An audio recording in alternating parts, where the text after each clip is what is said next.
Hey there, and welcome back to Gundam Lore. I've got a pretty weird one for you today. Gundam, unlike a lot of other sci-fi franchises, touches on its established characters a little bit more sparingly. Sure, there's books here and there that feature Char or Giran Zabi, but for comparison, Luke Skywalker in Star Wars appears in roughly 660 books, and that's only counting pre-Disney acquisition. That's why I'm here. We get into a lot of wacky stuff in that many books, but like I said, Gundam is a little bit different.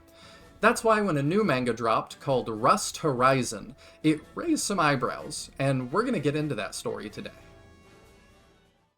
Our story begins in the United States, in the Grand Canyon area of northern Arizona. The date is October 4th, Universal Century 0079, in the midst of the One-Year War.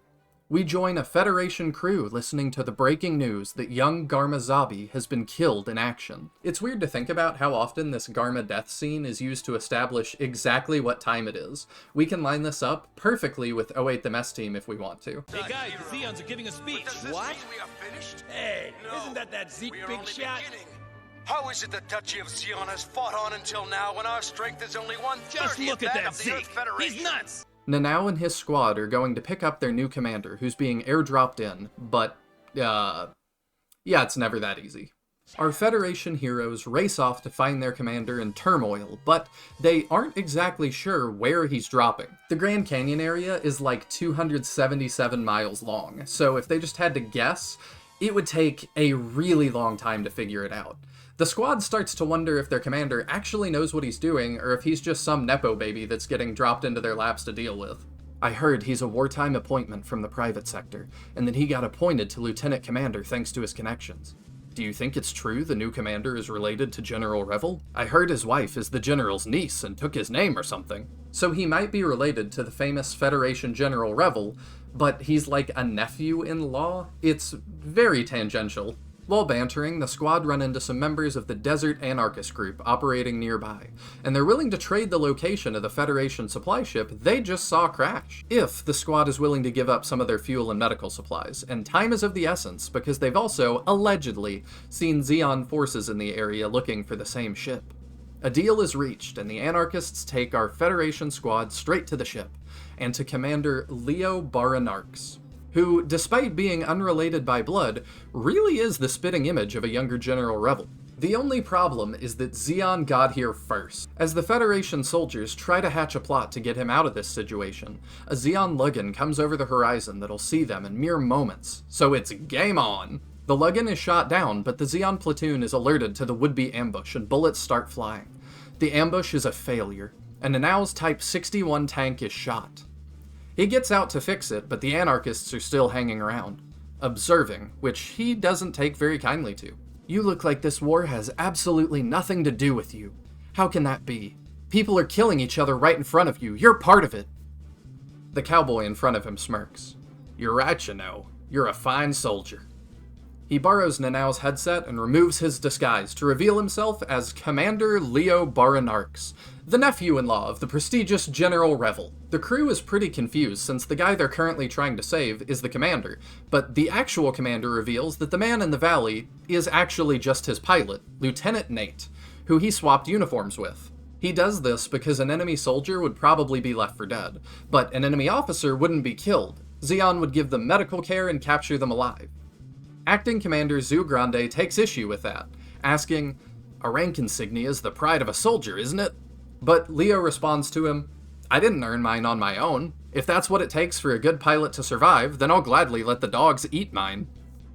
I absolutely love this interaction. I love that they're worried he's some nepo-baby and stuff, and their first interaction with him is, "Yeah, I am some nepo-baby. I didn't earn any of this by myself, so I really don't care. Let's just trade it immediately to save somebody's life." Like, it sets up his character so well for all the future interactions that we're going to have with him. Commander Baronarchs takes command and lures the Zeon Zakus into an explosive trap, causing them to drop their weapons and be destroyed. The rest of the men he's with actually were the desert anarchists, and he's just haggled with them into helping take down the Zaku's in exchange for some of the supplies he arrived with. He also knew the Zaku would drop their weapons because he used to be a businessman before he was in the military, and he learned that the Zaku have a flaw in their attitude control program due to being construction machines that were developed into war machines. See the Gundam Origin movies for more on that. Had it been developed as a tried and true combat weapon, it never would have given up its weapon, no matter the cost. He apologizes for lying about his identity, but says he did it to observe the behaviors of his new squad. Nanao reflects on these events, saying, "A few months from now, I'll come to realize that this moment, when I first met the commander, was the moment we all made a giant leap forward in our destiny." And man, is he not joking. Nanao and Commander Baronarchs are about to get mixed up in one of the strangest subplots that the One Year War has ever seen. We'll come back to that, though. This is one of the best opening chapters in any Gundam book that I've read. Commander Baronarchs is shown to be charismatic and witty, the rest of the squad is pretty lovable, they all have fantastic character designs, and I really, really like the art. It is the perfect backdrop to explore some pretty weird stuff, so let's continue. We get a flashback to a week before the crash landing on Earth. Baronarchs talks to his friend Keats about his recent marriage, and has a farewell with his daughter Alyssa. I guess this is a daughter from a past marriage. Even having read all the manga that's out, it's still not super clear, so I'm wondering if they're going to double back on that ever, or if this is all we're going to get. We then come back to the present at McCarran Base, which is near Las Vegas, Nevada. This is based on the real McCarran Airport, which is just 5 miles south of Las Vegas. Commander Baronarchs reports to the deputy commander of the base, Bertram, who commends Baronarchs for leading his squad and destroying 4 Zaku, but also admonishes him for losing precious supplies in the process, saying, "He was out there handing it out like Halloween candy," which I thought was kind of funny.